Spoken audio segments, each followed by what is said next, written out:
What's crack-a-lackin'? Welcome in to My Mind is a Weapon Fantasy Football Show. Welcome into episode 43, everyone. I am your host, SleezBall. This episode is going to be my running back stardom sit-ems. Every single matchup, every single thing you need to know for your running backs heading into the week. Now, before the video starts, guys, make sure you smash that like, make sure you smash that subscription, turn that bell on so you know when I'm live. I'll be live before every single kickoff, 2 hours before, helping you with stardom sit-ems all the way. And also, at the beginning of this video, I am going to show my transparency work from last week with my week 2 running back calls. I like to take 5 guys outside the top 10 that I like for stardoms. I like to take guys to sit-ems, and I like to make one bold call inside the top 10 sit-ems. And I almost hit it last week, man. If it wasn't for that roughing the passer flag, it would have been a hit. Now let's dive into the running back stardom sit-em, guys. So this is my layout, guys. The top box will be the away team. The bottom box will be the home team. And before we dive into Thursday night football here with the Bills at the Dolphins, I wanted to show you, to show transparency of my work. This is what I like to do as a content creator. This is my running back tweet from last week where I take 5 running backs outside the top 10 of my rankings heading into the season. So I didn't have, the points per game rankings. Next week, I will have the points per game rankings, and I will put them up. And it's all, I've had it in this tweet also already. This, it's out on my Twitter already. But you'll see in the next video my week 2, if that makes sense. So last week, I had David Montgomery, Kenneth Walker, James Cook, Alvin Kamara, all smashes over their projection. They hit. Raheem Mostert, I missed on. He got hurt in the second quarter, but I take the injury as an X as it goes because that's part of fantasy football. If I have a stardom that gets hurt, I take the injury. If I have a sit-em that gets hurt, I take the check mark. It goes both ways. On the sit side, my bold call in the top 10 was Isaiah Pacheco. That roughing the passer call saved that drive. He got the touchdown. Gives me an X. That one hurt. Ramondre Stevenson against the Bengals. I did not see that coming. I thought the Bengals would mop him up. The game script went totally the other way, and Ram was a smash play. To Jerome Ford, I thought the Cowboys defense would kill him, and they did, but he got to eat in garbage time and pass his projection. Javonte Williams. My God, if you've been watching any of my content, I tell you this guy has never started a weekly. I had a lot of people argue with me, and now they've all gone quiet. DeAndre Swift was one of my do not draft running backs. They dress him up as an RB1. He never is. It's going to be a rough matchup for him again here against the Houston Texans as well. Now, that being said, that was a 60% hit that this week at the running backs with my top 10. Now we are going to head in to the Dolphins-Bills game. So James Cook, Thursday night football, going to be a must start here. Travis Etienne and Bigsby both 8 against the Dolphins. And it's like people have this like rookie hype thing when you come into the season. And I've had to tweet it like 50 to 100 times that there's a reason that this rookie running back class had their first running back taken off the board in the second round with a torn ACL. And you've seen it. You saw no Blake Corum. I'll get to that later. The rookie running backs, not special to me this year. They're mainly handcuffs. That's what I've been trying to say all year. Now, the Dolphins game, this is going to be tricky, guys. So we have Devon Achane, who is a game-time decision. Raheem Mostert has been ruled out. Now, we don't know about Achane yet, and I only have 3 spots here. So Jeff Wilson is also a name to think about here as well. He looks like he would be the lead role. Jalen Wright would play the Achane role if, Achane is out. I'm hoping that Achane is in. If he is, he's always a must-start. Achane is my guy. If you follow my content, I've been pumping this guy up with a chance at RB1 if he stays healthy. But if I'm looking at it like, do I start Jeff Wilson or Jalen Wright? If Achane is out, I would say that Jeff Wilson is the safe play and Jalen Wright is the huge boom play. The Raiders are headed to the Ravens, and man, was I ever wrong week 1 about Zamir White going up against the Chargers. He literally had 39% of the snaps. Alexander Mattison outproduced him. Alexander Mattison did hit a swing pass to the right, broke a tackle, and scored a touchdown. So it wasn't like he got tons of volume either. Now they're getting the Baltimore Ravens up front, who just shut down Pacheco to the end when he got to the 1-yard line, and he, pushed one in to get 16 points on the week. This is going to be very, very ugly, especially if you own Zamir White, because if they fall behind, Madison's going to be the pass down back here. So I'm staying away from all the Raiders running backs in this game. You're hoping for a fall in the end zone touchdown, which is something I don't like to do in fantasy football. On the Ravens side, it's time to get back on the King Henry train. This is a smash Derrick Henry game right here. And Justice Hill was more involved than we thought against the Chiefs. And it was honestly crazy to me. One of my buddies, Big Draft Energy, called this a round 20 best ball. Justice Hill is going to be involved, and he nailed it. But in this game, if they're ahead, they're going to use more pound of the Henry than I think they're going to use Justice Hill. And they need to get a win, man. They're going to come out angry. They're mad at the the little inch-foot line where Isaiah likely didn't get in. I think the Raiders are in to just get dusted in this game. And Derrick Henry has a monster showing here. The Bengals better get right, man, because they're going up against the Chiefs, and it's going to be a very, very, very tough matchup. The Chiefs just locked up Henry. They let Justice Hill sneak out to the side a couple times here. And Chase Brown, guys, I mean, they went from the coach saying, if I was a fantasy football player, I would draft Chase Brown as my number 1 overall running back. He wasn't even used. I was never on the Chase Brown train. It could change this game because they're playing from behind. He could see a little more pass work volume. But for me, I cannot start either one of these guys. I know that Zach Moss found the end zone, but it was ugly, man. Now they're going up against a really, really tough defense. I don't like either one of these running backs in this game. On the Chiefs side, Isaiah Pacheco is my number 1 smash start running back this week. Look what Ramondre Stevenson just did to the freaking Bengals defense. Ramondre Stevenson was just running back 7 on the week with 21.8 points. Now you get Isaiah Pacheco. He's going to absolutely freight train Isaiah Pacheco run over this Bengals defense. He is going to be probably in my, let's say, around top 10 running backs this week. The Colts are headed into Lambeau Field with Malik Willis at quarterback. But still in this game, guys, I am going to go both running backs, full send, start them, and we're going to break down why here. So Jonathan Taylor is my running back 1 on the week this week. I know he had a tough matchup last week versus Texans front. They're nasty. He still fell in the end zone to save his day. Now you're going to get so many opportunities here, and the run game is going to become just prevalent for the Colts this game because Malik Willis is not going to, keep drives going.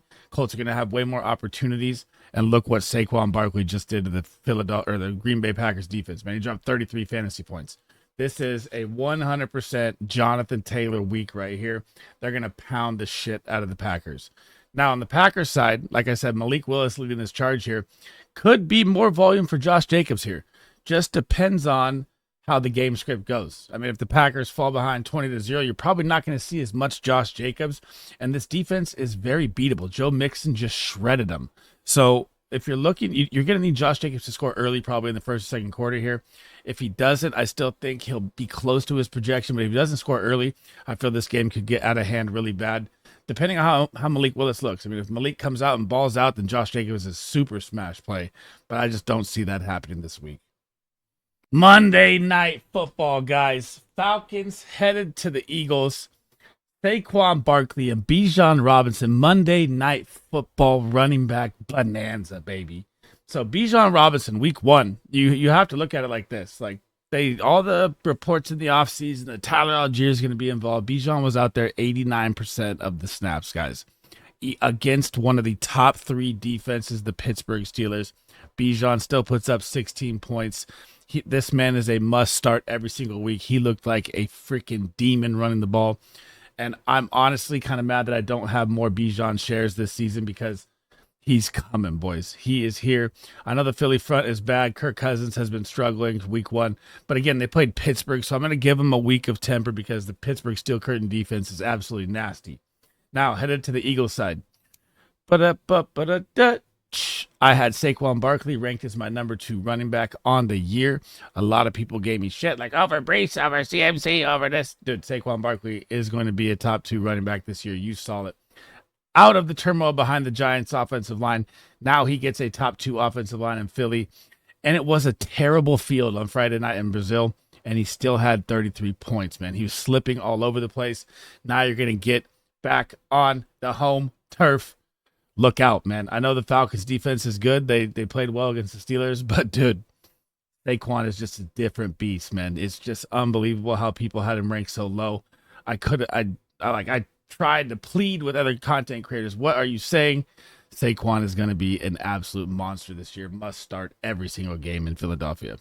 My favorite game to talk about because it involves just my favorite running back to talk about all offseason. We'll get to it in a second here. For the Pittsburgh Steelers side, Najee Harris is going to be a start for me this week. Now, in week 1, tough matchup versus Atlanta. Like I said, their run defense is a lot better than people think when they picked up, Judon and Simmons to go with the secondary as well. Now, you have to look at week 1 here, right? And what happened in week 1? The Seattle Seahawks, Kenneth Walker and Charbonnet both were 10-plus running backs. Kenneth Walker was running back 9 on the week, I believe, and Charbonnet was also in the top 25 with his receiving catch touchdown at the end of the game, kind of in garbage time. But you get Denver, and Denver's defense is pass strong. They have Patrick Surtain, who is going to take away the Steelers' number 1 weapon in George Pickens. I will get to that in my next video of why I do not like George Pickens as a start for wide receivers. But this is going to be a full-fledged run attack right here. This is Arthur Smith's dream game, right? You're going to have Justin Fields probably rush for 100 yards. Najee Harris probably for 100. Jaylen Warren played limited snaps in week 1 because of the hamstring. So I'm going to put him in yellow because I don't know what the workload is going to look like for him. But if he was out there at 100%, I would start both these running backs because this is going to be a full steel curtain, 1980s pound and ground in Pittsburgh game right here, 100%. Now, my favorite guy to talk about all year long, Javonte Williams. What did I tell you at the beginning of the season? Do not draft this man. Do not ever start this man. Everyone gave me all these comments. Oh, he's going to be second year better off the ACL. None of that matters when you're on the Denver Broncos offense. And I said literally last video that he will be under 10 carries. He had 8 carries, man. 23 yards at a 2.88 against the Seattle defense. It was a plus matchup last week, guys. Everyone told me it's a plus matchup for Javonte Williams. Didn't work out that well, right? Now, 58% snaps, Jaleel McLaughlin, 48. 42 for Jaleel McLaughlin. Why Jaleel McLaughlin I have in yellow over ever starting Javonte Williams is because of the passing work. Now, Jaleel McLaughlin, every catch he got, I think he had 5 catches last week. Couldn't even move. Couldn't even go a yard. This offense is brutal. Bo Nix is in for a nightmare game against the Steel Curtain. I don't want to start any Bronco this week, period. I used to think that Cortland Sutton was going to get off all this volume, and they did 8 targets to the rookie Vele. So, I mean, they are all over the place in shambles for the Denver Broncos. It's just going to be brutal all year long. If you can cut bait and get any value for any of the players that you drafted, which I said don't draft any Broncos, you should try and do it now because it's not going to get any better, man. If you look ahead the road here, they go at Tampa, at the Jets, versus the Raiders, versus the Chargers, at the Saints. All those are good defenses. It's just going to be a nightmare for the Broncos, man. Another one of my favorite I told you so games is coming up right here.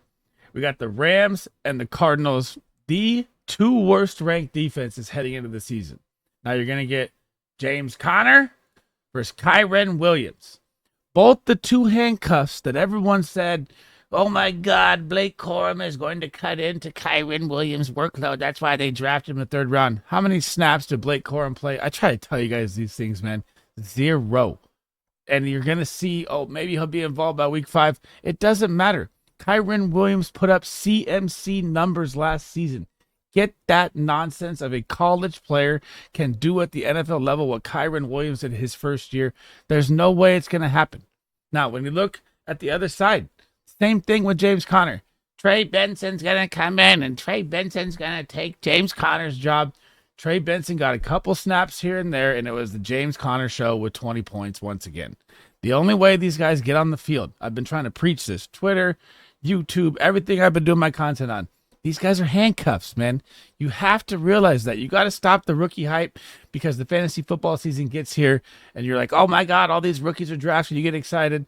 These are professional athletes that have already been here before. You have to realize these things. Now, if any of these guys get injured, then we can start pumping these guys up because Trey Benson looked kind of good in the game. But for now, they're handcuffs. This is an absolute smash play for both running backs. Should be a 15 to 20 point for each one. Could be a monster game for one of them. Could be even higher. Both these defenses can't stop the run, and this is going to be a smash play for both running backs this week. The Tennessee Titans are at home versus the New York Jets this week. And man, oh man, oh man, oh man. I hope you drafted Breece Hall at the 1 spot. And trust me, if you look behind me, I'm all Niner fan. It was one of the hardest decisions I ever made over CMC, and it's paying off right now with the CMC injuries that I just am pained that he's hurt. But if you saw Breece Hall's usage, he is the new CMC. The Jets were not on the field at all versus the Niners. The Niners controlled double the possession of the clock, double the plays. Breece Hall still had 16 points, and they went into garbage time, and they took Breece Hall out. You saw a little Braylon Allen. I mean, Braylon Allen's never going to see the field. This is a full 90% workload Brees Hall offense, and the Tennessee Titans are in trouble because Brees Lightning is about to shock them. Headed to the Titans side, Tony Pollard I had as a smash start last week. I don't know why. I felt that I talked about the Bears D 100 times. I just felt like he'd get loose off the sideline with a catch, but he got loose on a busted play, and it became a nice call. Now, I don't like Tony Pollard this week at all. I think the Jets are pissed off from Monday night. The defense is going to show up. Hassan Reddick may sign here this week on his little holdout. He's the only player left holding out in the NFL. And the possession game is going to be different here. The Titans do have a good secondary. They do have Snead that will be on Garrett Wilson. I'll get to that in my wide receiver video next. But this is going to be a full Brees Hall, Brees and Lightning, everything. They're in trouble. And the clock is going to not favor the Titans here. So I don't have Tony Pollard finding the end zone. I don't have him as a start. He is on my sit-em. And like I said, guys, I show my sit-ems from week 2 in the next video. But it is out on Twitter if you want to check it out. It's My Mind as a Weapon, SleezBall FF, the same thing. So you can see all my calls early if you guys want that way as well. But Tyjae Spears here I have as a possible play, especially if you're in like a deep, 14-man, triple flex, something like that. He's going to see passing work in this game. I feel like the Jets get ahead here. The Titans look terrible. Will Levis threw for 127 yards. It was a tough Bears defense, 100%. I think the Bears is the top 5 defense.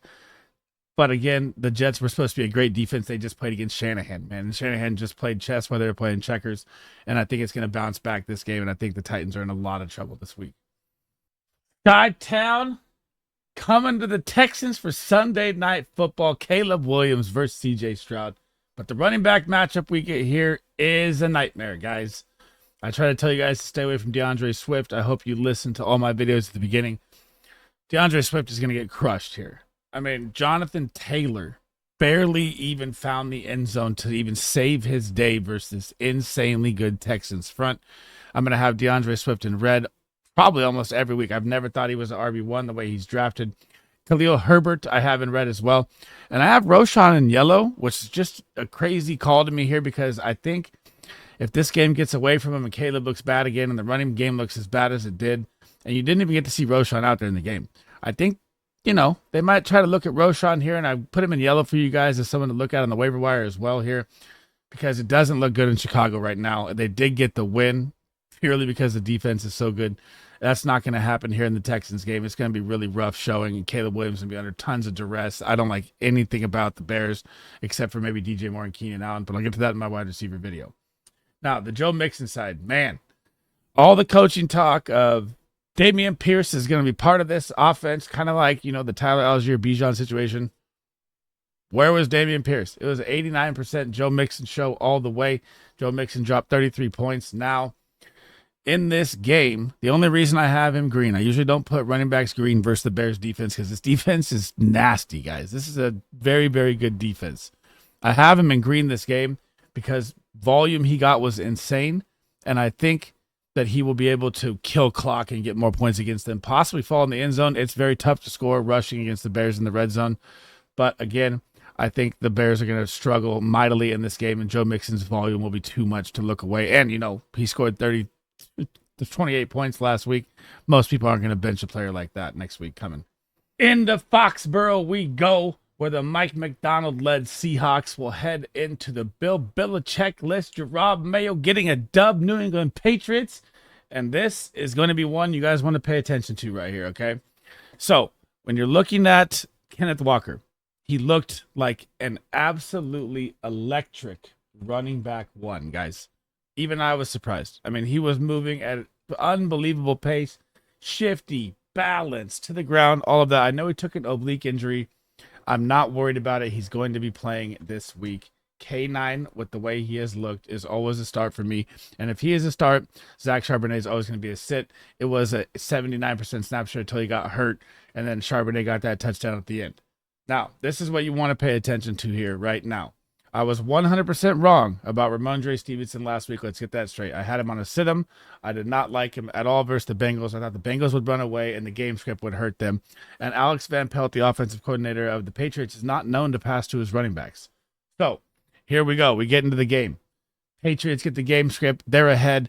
Ramondre Stevenson looks like one of the greatest draft picks, and everyone's hyped up, and they're going to start him every single week, and he was the steal of the draft. That's not how it's going to go, guys. If you ever have an opportunity to sell high right now on Ramondre Stevenson. Now is the time, guys. Game script is not going to favor them being ahead and him seeing 25 attempts and 3 catches. Now they get Seattle. Seattle just shut down the Denver run game that everyone thought was so great and a great matchup. Not going to happen. And just listen to this. Here comes the schedule. Do you think Ramondre Stevenson is going to be startable in the next 7 games? Okay. Seattle Seahawks, New York Jets, San Francisco 49ers, Miami Dolphins, Houston Texans, Jacksonville Jaguars, New York Jets again. When do you think the Patriots are going to have the lead and to ever be able to run the 25 attempts in the next 7 games? I'm telling you right now, smart fantasy minds, these are the moves that are made to win championships, and people just don't know it. Sell your Ramondre Stevenson stock right now. Trust me.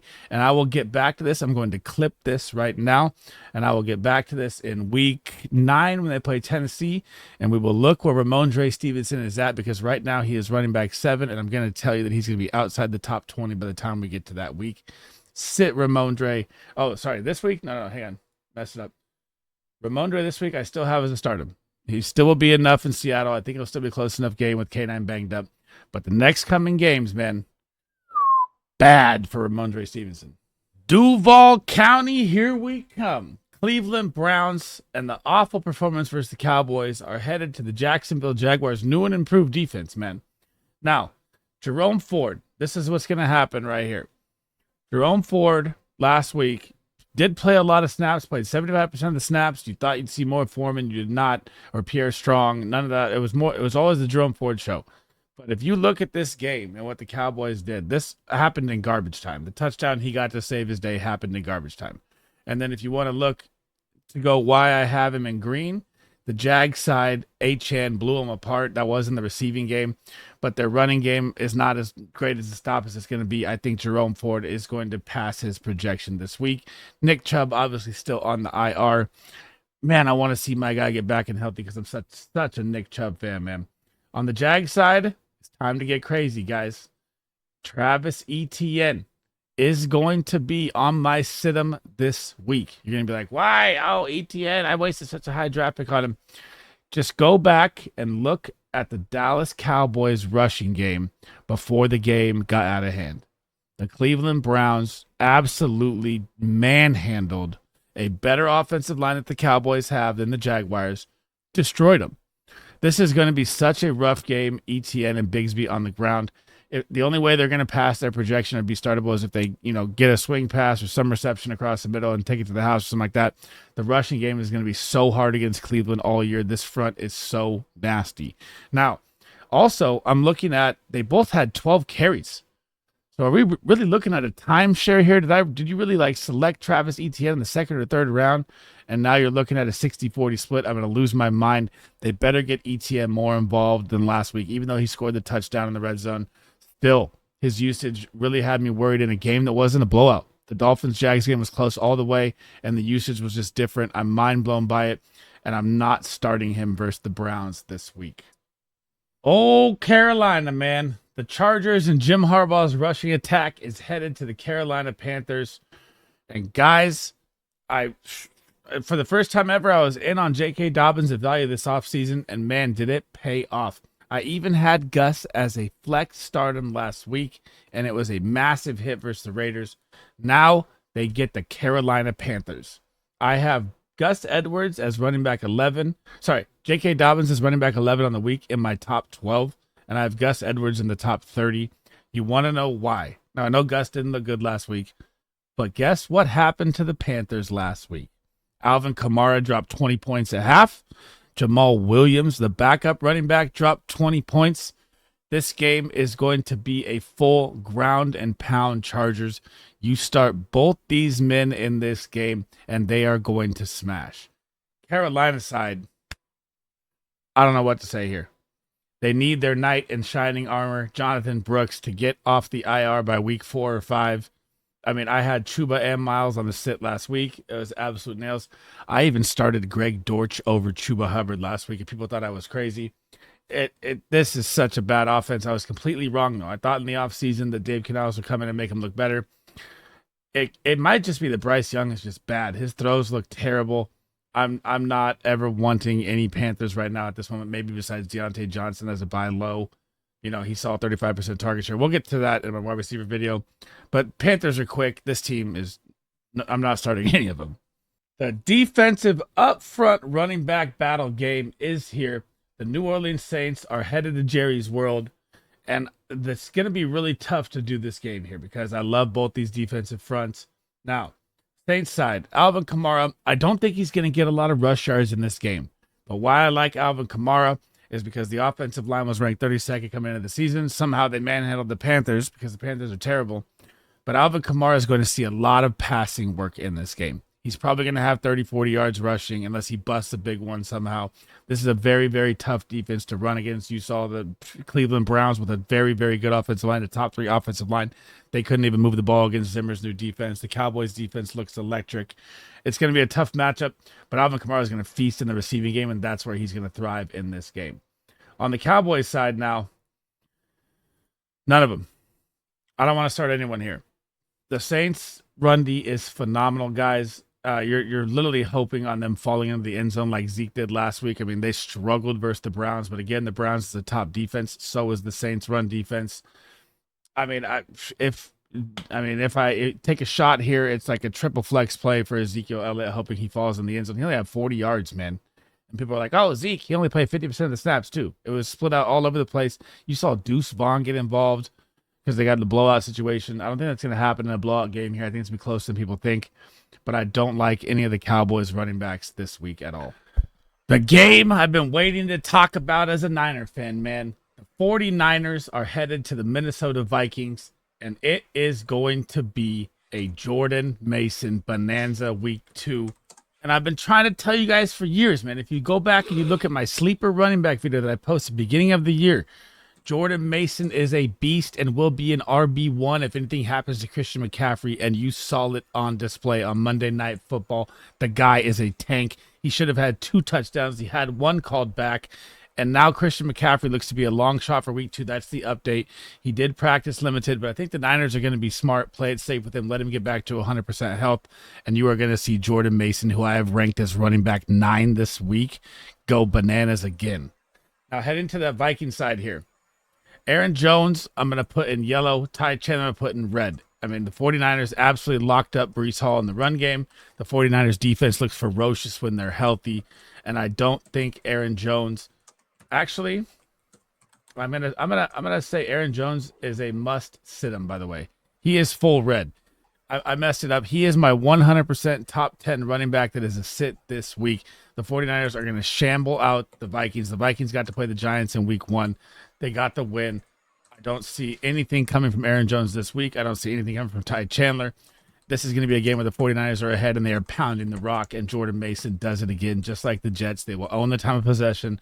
They will own the plays ran over the Vikings, and it's just going to be an absolute shit show for Minnesota in this game. The fugly game of the week, the New York Giants are headed to the Washington Commanders.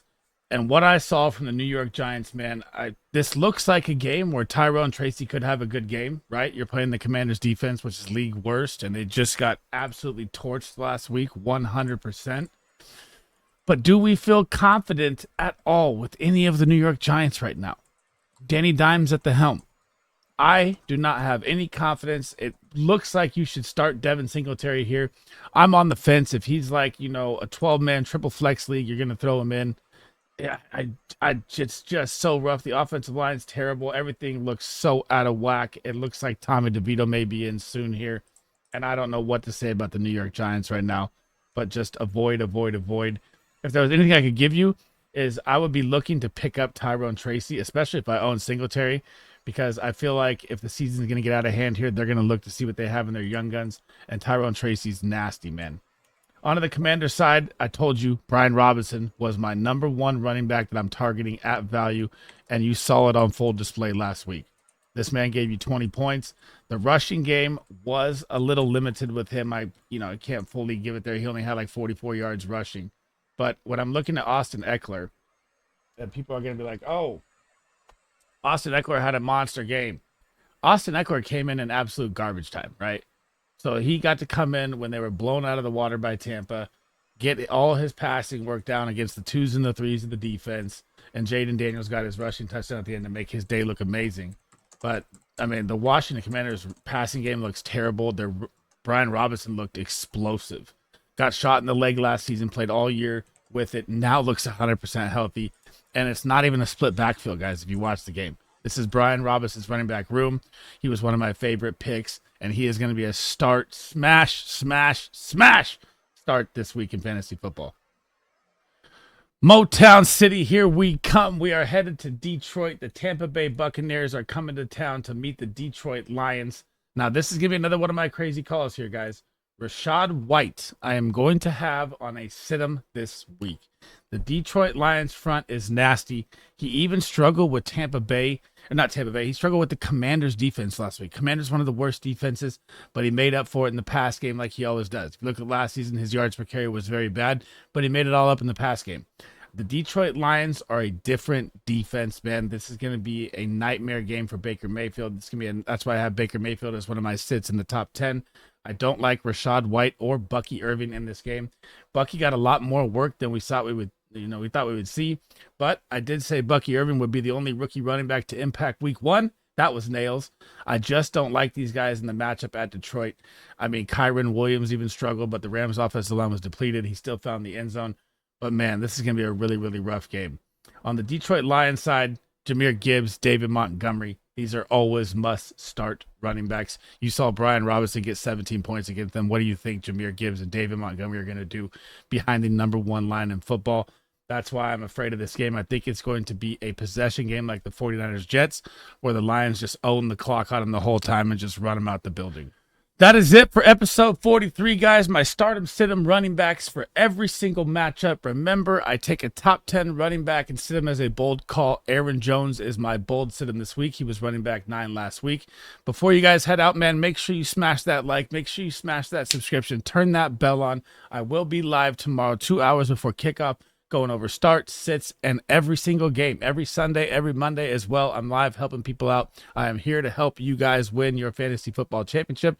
And if you want to check out any of my rankings videos, I have all 4 of those out. I just dropped my QB stardom sit-ems. I'm hoping to get my wide receiver stardom sit-ems tonight and tight ends maybe, but it looks like it'll probably be tomorrow because it's taking a long time, man. It's taxing, and I can't thank you guys enough for all the support, man.